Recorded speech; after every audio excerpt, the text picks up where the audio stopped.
Relax and take notes while I take totes of the marijuana smoke. Throw you in a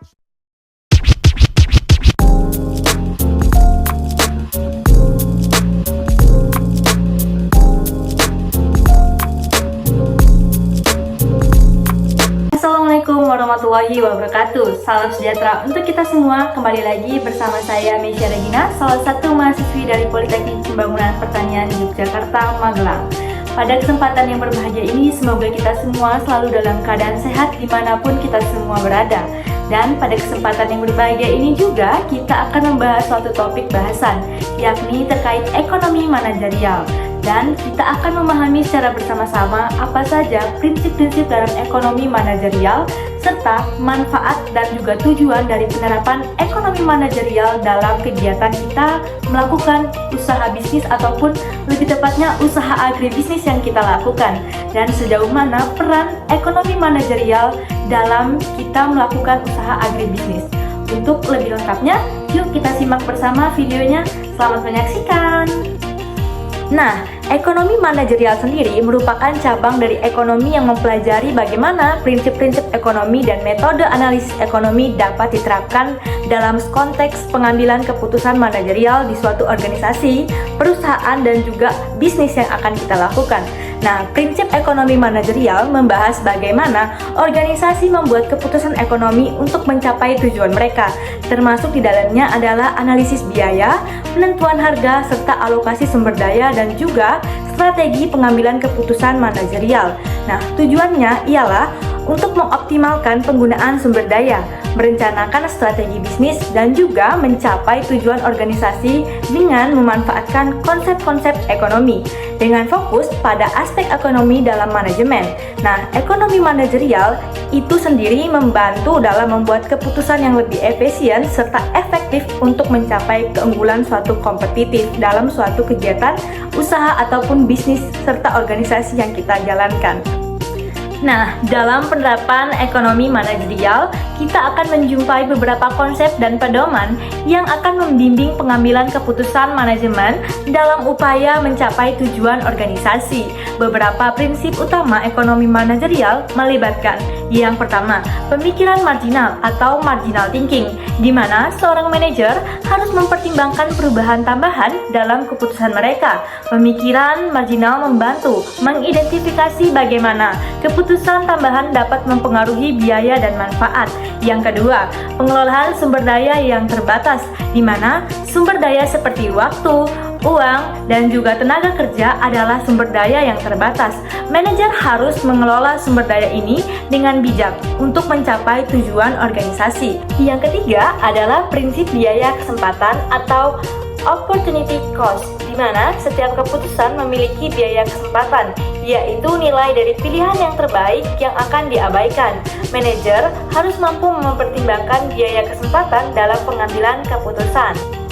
Yang keempat, di mana hukum hasil tambahan yang berkurang, atau kita sebut juga dengan Law of Diminishing Marginal Returns, di mana konsep ini menyatakan bahwa ketika suatu faktor produksi ditambahkan, sementara faktor-faktor yang lain tetap konstan, maka hasil tambahan dari faktor tersebut akan berkurang seiring waktu. Kelima, elastisitas permintaan dan penawaran. Pemahaman tentang elastisitas permintaan dan penawaran membantu manajer dalam menetapkan harga yang optimal dan merencanakan strategi pemasaran. Yang keenam, ada konsep pemisahan biaya tetap dan juga biaya variabel, di mana memahami perbedaan antara biaya tetap dan juga biaya variabel membantu manajer dalam analisis biaya dan pengambilan keputusan yang berkaitan dengan volume produksi ataupun penjualan. Dan yang ketujuh, ada konsep perbandingan manfaat dan juga biaya, atau kita kenal dengan cost benefit analysis. Sebelum membuat keputusan, manajer harus membandingkan manfaat yang diharapkan dengan biaya yang dikeluarkan. Keputusan yang baik adalah yang memberikan manfaat lebih besar daripada biayanya.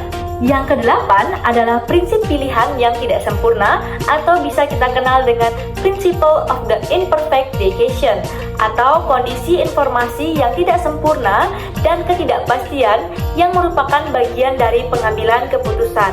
Sehingga seorang manajer harus membuat keputusan dengan mempertimbangkan keterbatasan informasi yang tersedia.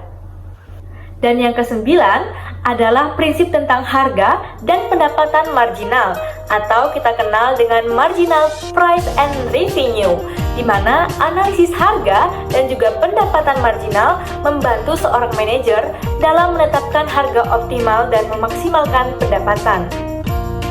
Dan yang ke-10 adalah prinsip tentang pemisahan kepentingan, di mana kita kenal juga dengan Principle of the Separation of Ownership and Management, di mana prinsip ini menyoroti perbedaan antara pemilik perusahaan dan juga manajemen, di mana manajer harus membuat keputusan yang sejalan dengan kepentingan pemilik dan juga pemangku kepentingan yang lainnya.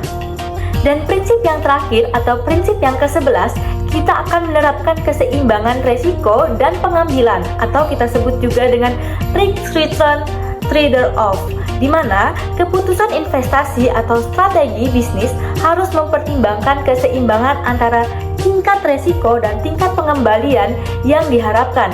Prinsip-prinsip ini membantu manajer untuk mengembangkan pemahaman yang lebih baik tentang kondisi ekonomi dan mengambil keputusan yang lebih rasional dan efektif dalam lingkungan bisnis yang dinamis.